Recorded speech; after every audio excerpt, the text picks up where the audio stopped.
Hello students, welcome to my class English with Basuraj sir. Today I am going to teach you about these two small words may and might. We use may when there is a possibility. For example, it may rain today.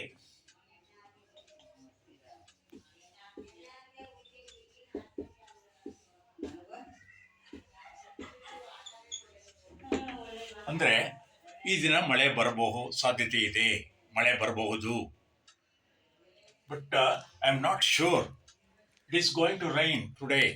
It may rain means a positive attitude. It tells you, this prediction tells you positive attitude. ಅಂದರೆ ಇದನ್ನ ಮಳೆ ಬರೋ ಸಾಧ್ಯತೆ ಹೆಚ್ಚಾಗಿದೆ ಅಂತ. ಅದೇನೆ it might rain ಅಂದ್ರೆ it might rain today ಅಂದ್ರೆ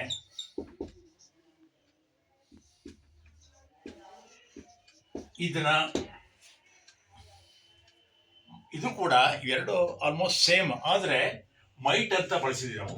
ಮೈಟ್ ಅನ್ನೋದು ಮೇನ್ ಪಾಸ್ಟ್ ಟೆನ್ಸ್ ಆಗುತ್ತೆ ಅಥವಾ ಸಾಧ್ಯತೆ ಕಡಿಮೆ ಅಂತ ಆಗುತ್ತೆ. ಸಾಮಾನ್ಯ ನೆಗೆಟಿವ್ ಸೆಂಟೆನ್ಸ್ಲಿ ಮೈಟ್ ಅನ್ನು ಬಳಸ್ತೇವೆ. Rare possibility is very rare chance ಅಂದ್ರೆ ಇದನ್ನ ಮಳೆ ಬರೋ ಸಾಧ್ಯತೆ ತುಂಬಾ ಕಡಿಮೆ ಅನ್ನೋ ಅರ್ಥವನ್ನು ಕೊಡುತ್ತೆ. ಬರೋ ಸಾಧ್ಯತೆ ಹೆಚ್ಚು ಅಂತ ಹೇಳೋದಿಲ್ಲ, ಕಡಿಮೆ ಅಂತ ಹೇಳುತ್ತೆ. ಇದು ಮೈಟ್ ಅನ್ನೋದು ನೆಗೆಟಿವ್ ಸೆಂಟೆನ್ಸ್, ಬರೋ ಸಾಧ್ಯತೆ ಕಡಿಮೆ, not at all, no way it will come, no rain will come ಅಂತ ಹೇಳುತ್ತೆ. ಈ ಮೇ ಅನ್ನೋದನ್ನ ನಾವು ಇಟ್ಸ್ ಎ ವರ್ಬ್, ಅದು ವರ್ಬ್ ಆಗಿ ಉಪಯೋಗಿಸಿ. He may help you, he may help you, ಅವನು ನಿನಗೆ ಅವನ ಸಹಾಯ ಮಾಡಬಹುದು, ಬಹುಶಃ ಮಾಡಬಹುದು ಅನ್ನೋ ಅರ್ಥವನ್ನು ಕೊಡುತ್ತೆ. ಇದು ಪಾಸಿಟಿವ್ ಸೆಂಟೆನ್ಸ್, ಇದು ಇಚ್ಛಾತ್ಮಕ ವಾಕ್ಯ. ಇದು ಅವಾಗ ಒಂದು ಆಶಾದಾಯಕವಾಗಿರತಕ್ಕಂಥ ವಾಕ್ಯ. ಅದೇನೆ he might help you, he might help you ಅಂತಂದ್ರೆ ಹಿ ಮೈಟ್ ಹೆಲ್ಪ್ ಯು ಅಂತಂದ್ರೆ ಅವನು ಮಾಡಬಹುದು, ಬಹಳ ಸಾಧ್ಯತೆ ಕಡಿಮೆ, there is little chance that he will help you ಅನ್ನೋ ಅರ್ಥವನ್ನು ಕೊಡುತ್ತೆ. ಸಾಧ್ಯತೆ ಬಹಳ ಕಡಿಮೆ ಅನ್ನೋ ಅರ್ಥವನ್ನು ಕೊಡುತ್ತೆ, ಅದು ಮೈಟ್ ಅನ್ನೋದು.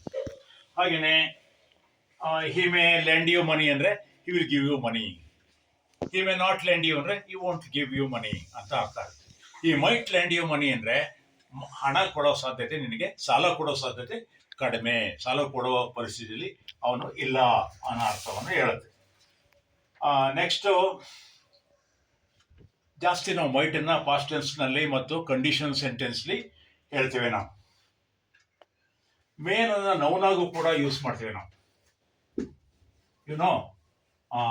The months of the year, months of year January, February, March, April, May. May is the May ನೌನಾಗಿ ಯೂಸ್ ಮಾಡ್ತೀವಿ. May is the 5th month of the year.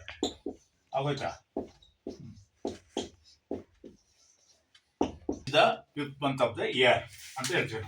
ಅಂದ್ರೆ ಮೇ ತಿಂಗಳು ವರ್ಷದ 5ನೇ ತಿಂಗಳು ಅನ್ನೋ ಅರ್ಥವನ್ನ ಕೊಡುತ್ತೆ. ಹಾಗೇನೆ ನಾವು ಮೈಟನ್ನು ಕೂಡ ನಾವು ನೌನಾಗಿ ಯೂಸ್ ಮಾಡ್ಬೋದು. ಮೈಟನ್ನು ಕೂಡ ನಾವು ಹೇಗೆ ಅಂತಂದ್ರೆ he has used this they pulled with all their might.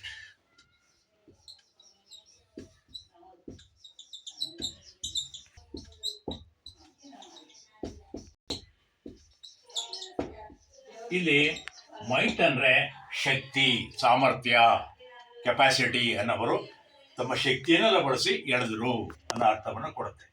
ಇದು ಮೈಟ್ ಅನ್ನ ನೌನಾಗಿ ಯೂಸ್ ಮಾಡಿರ್ತಕ್ಕಂಥದ್ದು.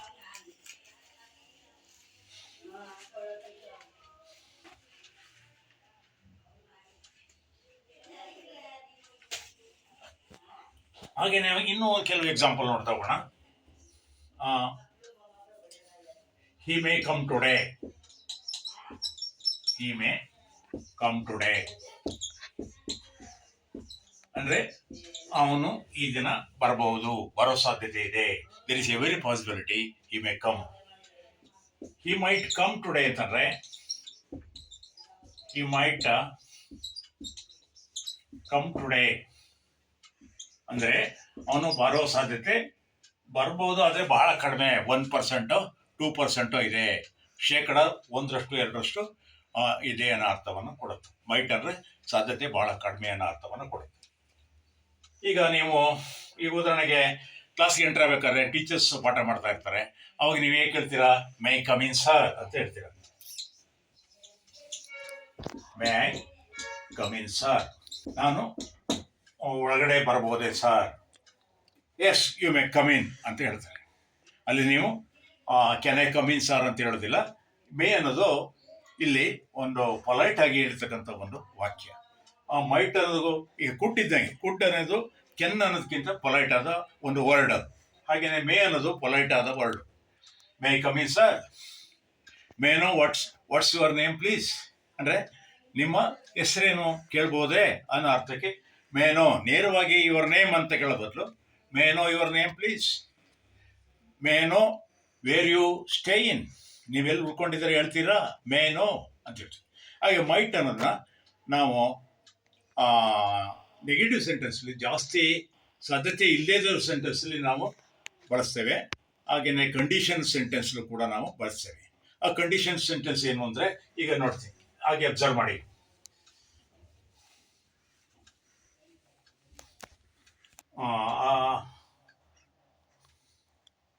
Okay, today let me stop this lesson today. Thank you for all. Please, if you like this video, please share it with your friends and subscribe. Become a